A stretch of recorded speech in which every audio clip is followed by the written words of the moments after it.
Hello. Today is Friday, November 8th, 2024.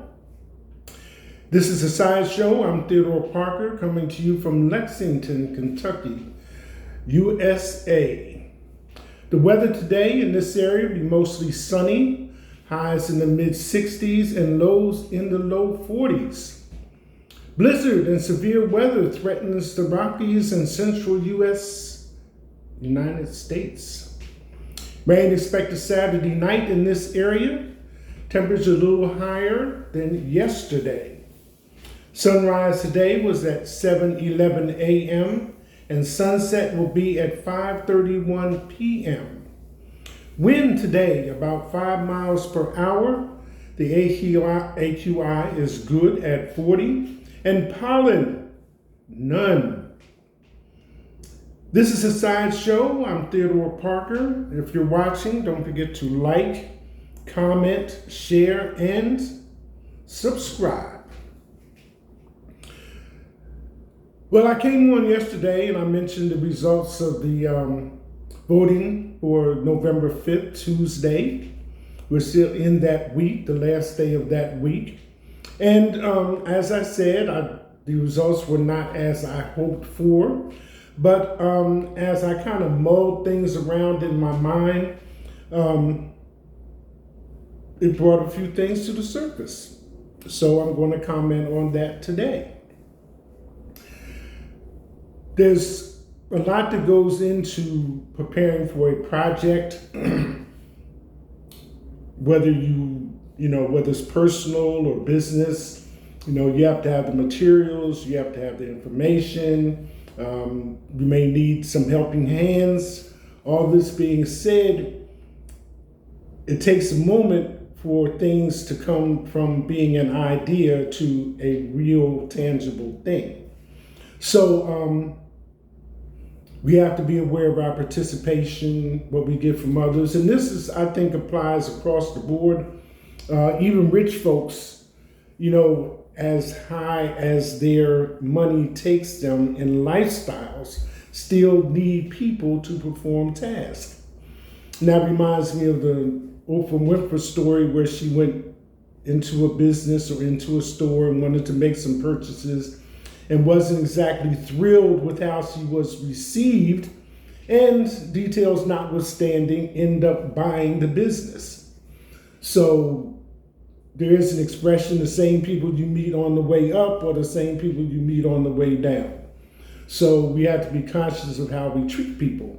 But in this particular election process, considering how the numbers looked and how the voting map looked, it questions, were those people who were verbally committed to support Vice President Harris as active in their doing so, okay? So I don't want you to think that I fell short, as you can see, I voted, check it. So I'm not speaking about telling you to do something I didn't do or wouldn't do or didn't participate in. So that's how I felt about it. And here in Kentucky, early voting, it took about an hour, from the time I got in the line to the time I got to the booth. So, what did the ballot look like? Here in Kentucky, there were a couple of issues that were on there outside of the presidential related things. So it just brings to mind that politics, like everything else, you might not want to do the job, I might not want to do the job, but fortunately, we have people to step up who will do the job. So therefore, that's how the government gets run. And for all intents and purposes, it is a education-based opportunity, whether it's law or whatever the situation may be, whatever position you may be filling. But in the last several years, I myself have signed what I refer to as grassroots petitions to see a particular person get in a particular office. So I know that it can be done. People can be motivated to put themselves in that position to quote unquote serve, and especially with Veterans Day coming on Monday. But you have to be also aware of this story, which may not fit in, but it usually fits in. So it's called The Story of Everybody, Somebody, Anybody, and Nobody.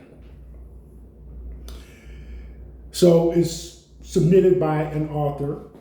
And in this particular instance, because the story itself is short, the person that I'm drawing from is called Lolly Daskell. And we'll start.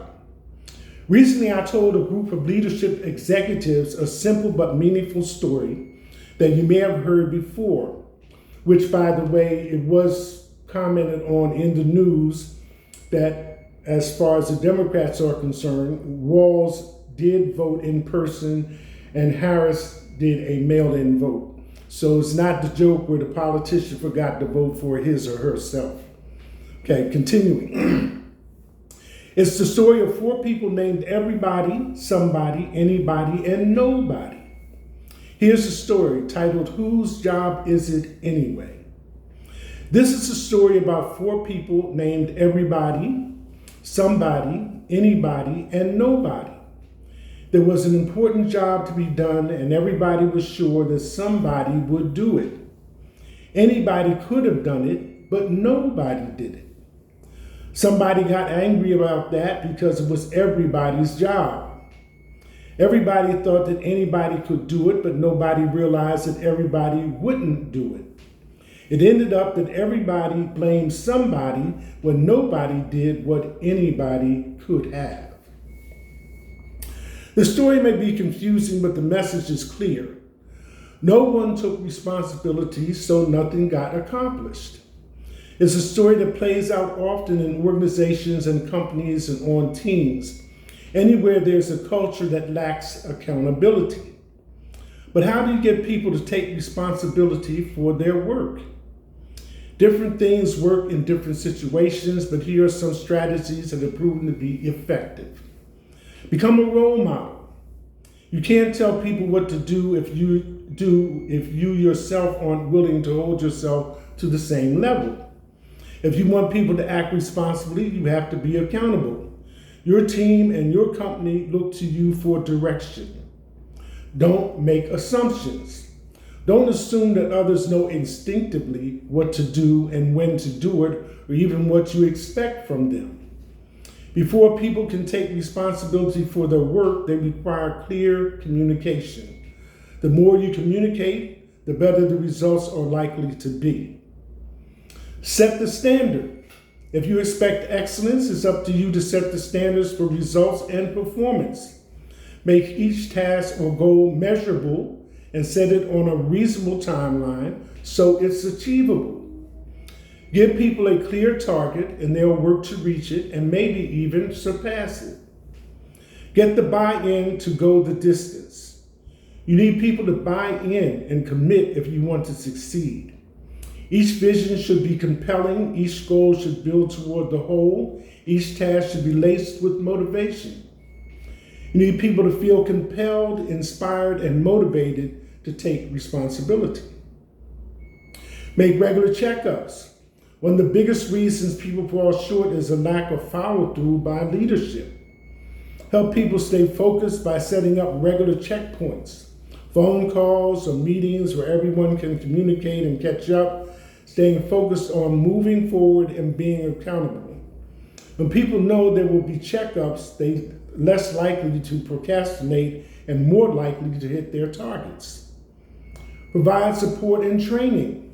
Especially with a startup or a new initiative, people are taking on projects or tasks that they've never faced before. Make sure that everybody has the training and resources they need to be successful and provide help in resolving any issues that may arise. Encourage candor.